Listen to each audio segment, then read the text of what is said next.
Okay. Oh gosh. Okay. Oh.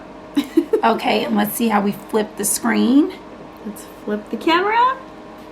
Oh, here we go. So let's get started. Welcome to Life with Mel and Jen. So this is our first broadcast and we welcome you. Thank you for coming in. So let's get started. Okay, so you're probably asking yourself, who is Mel and who is Jen and why do you care? Well, we're going to tell you. So basically we're moms who have a message. We want to help other moms, other women. So we figured we'd get out there and start talking and help somebody out. Exactly. Thank you guys for joining in on Periscope, and we have YouTube going as well. So basically our channel is gonna basically be about faith, mom stuff, what we go through on a daily basis, regular basis, and just trying to help others to make their dreams in their lives come true, the things that they want in their life to come true. So we have a few questions so you can get to know Mel and Jen.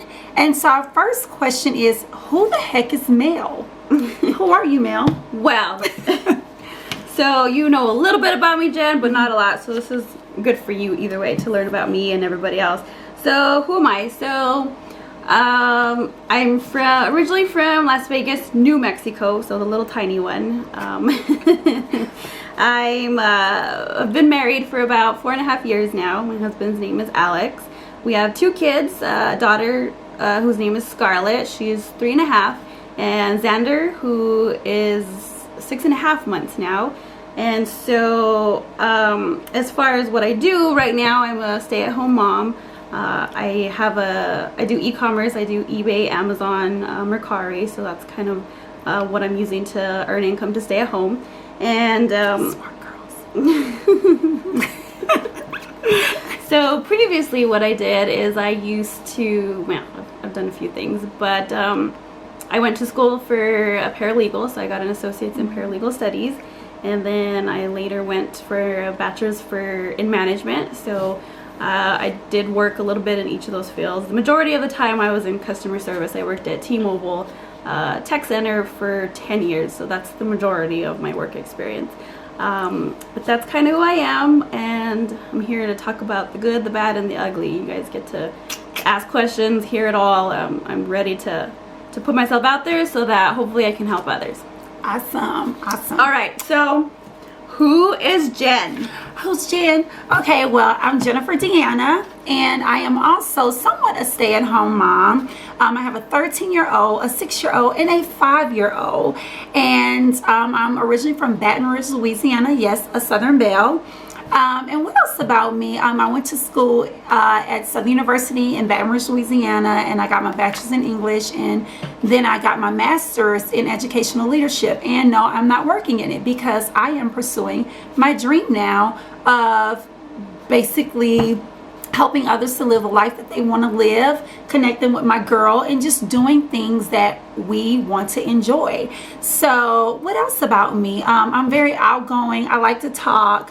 And I just like to have fun, guys. And one thing about me, and Mel is the same way, we are really big on faith. We are really big on faith. I cannot do anything without God. And that's big to me. So I'm one who always shares that with other people, other moms, and what have you. So that's a little bit about Jen. So the second question is, how did we meet? This is funny. Well, we were talking about it. We're like, how did we meet? And we kind of almost both simultaneously said, we bonded over misery, basically. Yes. Is what it was. We used to work for a nonprofit organization, which we did multiple things, but there was a period where we had to work an event, and we worked hard for weeks leading up to the event, and then the actual event we worked really hard. We kind of helped each other, we gave each other support while we were doing everything, all the tasks, everything that we had to do for the event. So that's kind of how we bonded, and after that, you know, we were just like, did we just become best friends? I know. And you know, it's funny because the saying, it's not a saying of misery loves company, but we did bond over the misery, because that's when me and Mel figured out it was time for us to do something bigger and greater. And I don't knock anyone who works for a company. That may be your passion, it may be your dream. But when we worked that event weeks leading up, I mean, it's maybe 10 people that work in the office, but you only have 4 people doing everything. And everybody benefits from the event. You go to the event, we're working, we're humping it from 8 in the morning to 9 at night. I mean, it was miserable. We weren't going to drop the ball, but we realized over talking to one another about this event, is this what we really want? Is this what we really desire? And I think that event kind of sprawled us into connecting more and doing what we want in our lives. So Mel left the nonprofit organization November of 2016, and I was kind of on the cusp. I knew I was eventually leaving, and I was trying to hold on for 2 years, and we were there for at that point I was there 17 months. So I was sitting in my office in February of 2017, and you're in this managerial position. I was a stay-at-home mom for 5 years and then started this job. So I'm making good money, but it was hard. Sometimes the environment was not the best, but that's at any job. But I loved my boss. Didn't you love our boss? Oh, I loved our boss. Excellent. We still keep in touch with her. But anyway, so I was sitting in my offices, and this is that spiritual piece, and Mel can contest to that. I was sitting in my office, and my clock fell off the wall. And so I had been praying for a sign. I get up, I walk over, I pick my clock up, I put it back on the wall, like, sit back down, I'm typing. The clock falls off the wall again, and it shatters. Oh no, Jen, at this point you just have bad nails. But I actually said to myself, this is my sign from God. It's time to go. It's time to go. And I put in my 2-week notice, I think a week later, and I was out of there. And we understand that some moms can't do that. We get it. And it was a hard decision, because what you're up against is you're about to let this great salary go, but you're totally not happy. So we actually bonded over misery, and now we're doing some of the things that we actually love, and you're here to join us, so we thank you. Okay, third question. All right, third question. So why do we want to have a YouTube channel? Why do we want to put ourselves out there, basically? Or Periscope, or what have you. The main thing is we're stay-at-home moms, so we want to be able to continue staying at home while still having income, versus to provide, to have extra money, just to kind of be able to live. So that's kind of why we started it. We don't know where it's going to lead us. We know it's not an easy thing to get out there and actually make money doing this, but we feel that in the short term, we can provide other moms, other women, sometimes just people in general, some sort of value, so that we can help them. And then, in the long run, long-term goals, it might become something. We might be able to really reach out and help people, on a greater scale. So that's kind of why we started talking about it. We kind of had talked about doing a business where we would go out and train people train people in other organizations. That's originally was our plan, but we kind of came to to the realization that we wanted to do something that we enjoy, we love, it's fun, and we can relate to more, especially if we're going to be moms, moms in general. You know what I thought about this morning when I was going over the questions, about why do you want to do YouTube or Periscope or any social media and get out there. The first thing that comes to my mind all the time is money. But then I thought about it this morning. I can make money doing anything. I can go to a job and make money doing something. So really the premise is not money. The premise is money is good because it's kind of like the rewards you get in return, but also I want to do something where my heart is in it and my passion is in it. And our passion is in helping other people, helping other mothers, and just making people laugh and showing that we're being transparent and that you can learn from our experiences as well. So really it's about having fun and doing what you love. And this is fun to us and we love it. So, yeah. So if you are kind of on the same page with us, as where you want to do something you love, you want to have fun doing it, you want to help others, I mean, you know, we really would appreciate you giving us some likes so we know that we can continue to do this, and people want us to continue to, you know, do this and give information and put ourselves out there so that you know, we know that it's something you're actually getting value out of. So if you want to give us some likes, you know, put some comments in, what do you want to hear about, because we want to know that we're here and our purpose is actually, you know, needed. And the beauty of this, honestly, you guys, I love what you just said, leaving comments. Let us know what you're going through. It might be something we've already gone through that we can help you with. So please ask questions, leave comments, and let us know what you need to know as a mom. Understand, my oldest is 13. Her oldest is like, how old is this, Scarlett? 3.5. She's 3.5. So we have different amounts of times that we've been parents. So I mean, just reach out and we're here to help. Okay, number question 4. What is an interesting fact about you, Mel?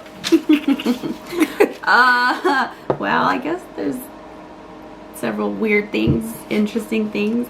I'm going to kind of narrow it to something pertaining to mom / parent / working at home. Okay. So Jen did mention that I left the company, but I didn't choose to. I actually had to. I got... Oh, yeah, that's right. They got rid of you.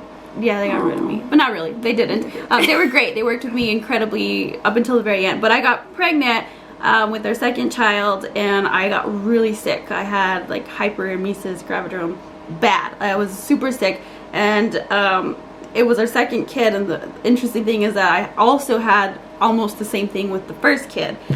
So most people don't have it with 2 kids. Usually you get really sick with one or the other, or some people have great pregnancies like this one.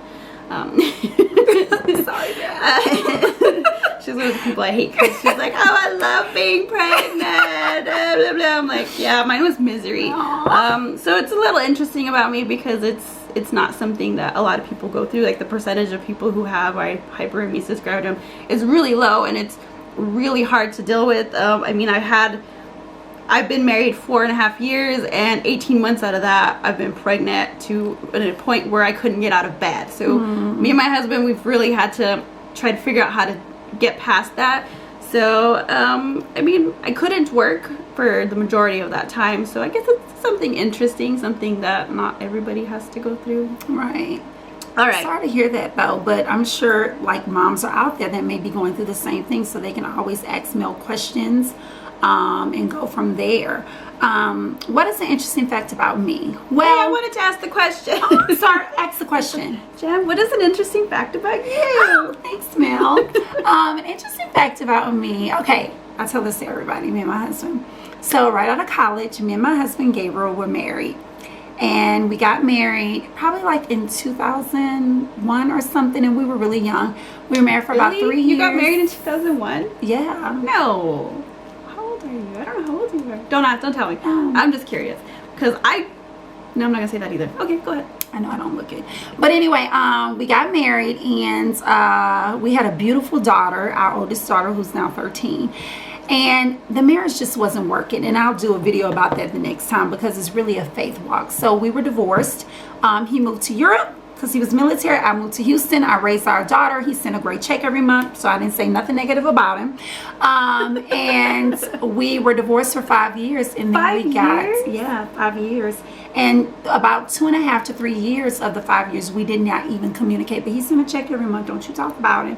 And we were married again after 5 years when he moved back to the States and everything. And it wasn't right when he moved back to the States because he had to like really date me again and everything. I wasn't just going back in like, oh yeah, I want you back. Gotta make him work for you a little bit. And so we've been married now for 7 years. And let me tell you, it is so much better than the first time. I'm gonna be honest, nothing's perfect, but we believe in a lot of communication. And that's to me what makes a marriage work, is when you can be honest and open and communicate a lot. So that's my interesting fact. I married the same man twice. One man twice loved. So wow. So I'm kind of hearing that story for the first time because we talked about obviously what we were going to talk about on the show, and she mentioned that, and I'm like, what? I didn't know this. And I was like, wait, don't tell me because I want to hear it live. because it's crazy. I had no idea, because I mean, when I met Jen, one of the things I admired about her was her family life, right? She was very faith-based. She talked about her husband and this and what they did, and I always, like, if I had a problem work-wise or other, I'd go to her and we talk about it. So it was interesting for me to hear that from her, because you just don't know somebody's story, which is amazing. And that's why we want to tell you our stories, because you never know what other people are going through, or what they're facing. And that's why I love to be transparent. So, and going through that divorce was hard, but I was also excited because it was a new beginning. Even though I still kind of ended up with the same person, but it was a new beginning. And see, it was a new person, though. Yeah, it was a new person. Yeah, and I was also new too. It was things that I needed to learn. But that's the kind of stuff that we want to bring to you. We might talk about a show about divorce, where Mel sits down, asks me questions. How did I get through this? And we just want to be there to help other people. So, question number 5. Hi, thanks for joining on Periscope. Thanks for joining. Outside of YouTube, what are some other projects you're working on? So outside of social media, YouTube, Periscope, Instagram, what are other projects that we're working on? Well, they're projects / income streams, I guess. So I'm working on my eBay store. I started selling eBay about 2 years ago, but I just kind of dabbled in it a bit. And then once I had our second child, and I was over, I guess, I don't know, it was like after 3-4 months of that, I was ready to get back in, and so I started doing eBay, started learning a lot about what other sellers are doing, got involved, not necessarily involved, but I started watching the seller community, and Amazon, and then Mercari is another one that I'm working on. And then something that I'm working on personally as a family is we are trying to be debt-free. So I've been watching Dave Ramsey on YouTube, and man, he is suffocating me. Like, he's tough to listen to, because he makes me feel like I did some crazy things. But it's good, because I mean, all I can do is learn from those things. Exactly. Because I have student loans that I probably shouldn't have, but it is what it is. But so that's one thing that we're working on. Me and my husband, both of us, have really been trying to get into that. So I think it's a project, because it's not easy. It's not easy to live like nobody else wants to, so that we can live like nobody else can later. Is not easy. But that's one of the projects. And then of course my husband is working on opening a digital marketing company, so I'm kind of helping with that, giving him ideas here and there. So it's kind of a project in a sense for me too, because I have to support him. So that's kind of what I'm doing outside of social media, YouTube. Awesome. And when I tell you guys, this girl is a wealth of knowledge and information on certain things, because she researches all day. So I just come over here and I'm like, yeah, Mel, what you got? And so I just learn from her. So anything with online e-commerce, she's always like reading and researching different things, how to even the best way to sell on Amazon. I've learned so much from her, even though I hadn't started selling yet, but just learning so much from her. So you want to surround yourself with people who are knowledge-based people, and that's going to push you to research and learn more. So for me, you want to ask me a question? I sure do. I want to ask you the question. So outside of YouTube, Jen, what projects are you working on? Well, it was about 20 years ago. I was working at the Senate, when it was like the Senate time where they vote and do all that stuff. And I came up with the cutest name for a little girl. And I was like, I'm going to write about her someday. So right now, yes, I thought of her name 20 years ago. 3 years ago, I wrote the first manuscript, and about a year ago, I wrote the second one. So I'm working on a series of books for this children's character. I have an illustrator that is incredible, and I'll tell you at another day how I found her and all that stuff. But you'll know the name eventually, but it's never too late. So this is an idea that I thought of 20 years ago, and she's finally coming to life. So, yes, that's what I'm working on. I love it. And I didn't know that about Jen either. I had no idea she was writing a book, or that's what she aspired to do. Right. It's just amazing. I love it. So, question number 6. With the new year starting, I try not to make resolutions. I have come up with more of, I try and make mottos, or what I'm going to stand on, or some people call it a proverb or what have you. I would say a mantra, but that's about meditation. We figured that out, so not a good word. So what's your saying or your motto for your life for this year? Do you have anything? I do. What is it? It's 2018. I feel it's a different year for me. I've been following Gary Vaynerchuck on YouTube for a while now, and he's totally changed the way I see a lot of things. It's amazing. It's crazy.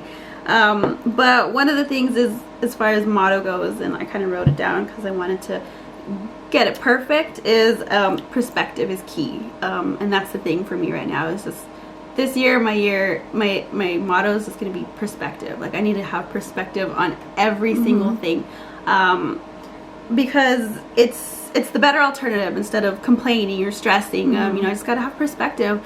Like I told you, I was trying to get debt free, and I was thinking about my student loans, and it was kind of depressing and kind of weighing on me. And then I went to church yesterday, and he was talking about, different things that kind of brought me back to say, you know what, my student loans, they're rough. It's going to be hard. It is, and it is depressing, and it is kind of seems overwhelming. But the reality is it's nothing compared to what could be. Like, I have my kids, they're healthy. My husband, we're doing really well. I have my parents. Like, I'm old compared to like a lot of people, who lose their parents young. And so I'm like, I have to be very grateful, because in the grand scheme of things could be harder. So my student loans are big, but in the macro of it all, it's really not much. So perspective is going to be huge for me this year. What about you, Jen? What is your motto for this year? My motto for this year is I choose. So you probably like, okay. But do you see the power in I choose? And that's something I'm learning. I'm the baby of the family, so I have an older sister. And growing up with the older sister, it's very important to you their opinion, or someone else's opinion. For some of you people out there might be, what do other people think? And my thing that I came up with this year is, I don't care what other people think. I love my older sister. I don't care what she thinks. If it's something that I know that it's going to benefit me and catapult me to the next level, or bring peace into my life, but it hurts no one else, it doesn't hurt me and my children and my family, I am going to choose it. So I've realized that there is power in the statement, I choose. So I could be on the phone and I choose blah, blah, blah. And a person like, oh, I don't think I want to do that. But it's not for you to do. This is what I choose. This is what will help me. This is what will free up my time. This is what will make my life easier for me. So there is power in I choose. So that's what I really want to stand on this year, is the power in knowing that I have a choice in everything. So I love it, Jen. And the whole I choose, I've kind of gone on that in the past too, because especially in business or working or professional life, it's hard to get up in the morning sometimes and drag yourself to work or do whatever. And there was a book I read a long time ago. It's called Fish Sticks. Have you ever read that? No, I haven't. I like Fish Sticks, it's a quick read. It's called Fish Sticks. I can't think of the author because it's been a long time since I read it. But he kind of goes where, 3 things every day. And one of the things is choose your attitude. Like, you wake up in the morning and you choose your attitude, and that makes a huge difference. Right. And it really does. So if you guys ever get a chance, you might want to read that book too, especially if you're in a workplace or in a team environment. It's good for teams. But I love that, Jen, because choose is huge. I mean, it makes all the difference. Choose. Right. You have a choice. You have a choice in how you want to live your life. You have a choice in how you want to spend your money. You have a choice in whatever job you want to go to. You have a choice in what mate you want to choose. So there is power in your choice. So we want to thank you guys for joining us for our very first Periscope, YouTube, all that great stuff. We want you to leave comments, ask questions. So we thank you for joining in with Life with Mel and Jen, and stay tuned for our next episode. What's our next episode about? What are we talking about? I don't know. Oh, well, we're going to be talking about lots of stuff. Yeah. Kind of wanted just to set some expectations beforehand because we're busy. We're moms. I know. What are you doing? Mom bod. We're talking about mom bod. Mom bod is definitely one of them. Mom how bod. your body changes. Y'all need to tune in. I know y'all got some stuff to say. So thank you so much. We appreciate you for joining. Follow us, like us, and please leave a comment on what you got from this. Or Did you get anything? Did you from get this? anything from it? Yes. And the other thing that I would love to hear about is, what is your life motto? Is it Right. even for the year? Because I think we could get a lot from it from you. So just leave us some comments. Let us know what your life motto is, because we'd love to talk to you And about we would it. love to even share it on our next video. Yeah, it might be the Because- topic of our next video. Who Yeah, knows? you guys could teach us something too. We don't know everything. All right, Definitely, love you guys. Oh yeah, definitely don't know anything, everything. So I have a story to share. This morning, I'm getting ready, and my husband's gonna take the kids so that Jen and I could do our little video today. And I'm like, I'm gonna get my Scarlett up so that she's happy and wants to go, to grandma's house. And so I go and I say, oh, there's a balloon outside. If I wake her up to that, she'll be happy and she won't, So I go and I ask her, I'm like, Scarlett, there's a balloon outside. Do you want to wake up? And she looks at me and she goes, I was like, okay, that's fine. And she starts crying and she's like, I want to see the balloon. I'm like, okay. And my husband is listening to me while I do all this stuff. And I'm like, come here. So we start walking, and I'm walking her, and we walk through our bedroom door, and boom, she hits her head on the doorknob. And I'm like, oh my gosh. And she starts laughing. It wasn't that hard. And we walk to the window. My husband's like, really? He's like, yeah, you're the #1 mom of the year. Well, that happens. I dropped my babies. We're not when they were perfect, younger. right? Yeah, I dropped mine out of the carrier. Oh, that Louisiana accent is coming out of the carrier in the airport, right on the floor, bam, on a mistake. So it happens. I think you're a good mom when you drop your baby at least once, so they hit their head once. I'm joking. You're not really, but mistakes happen. So thanks for tuning in, guys. Thanks for sharing that story. See, Mel's being transparent. Thanks for tuning in, and see you on the next show. Thanks, guys. Thank you. Bye. See you soon. Bye.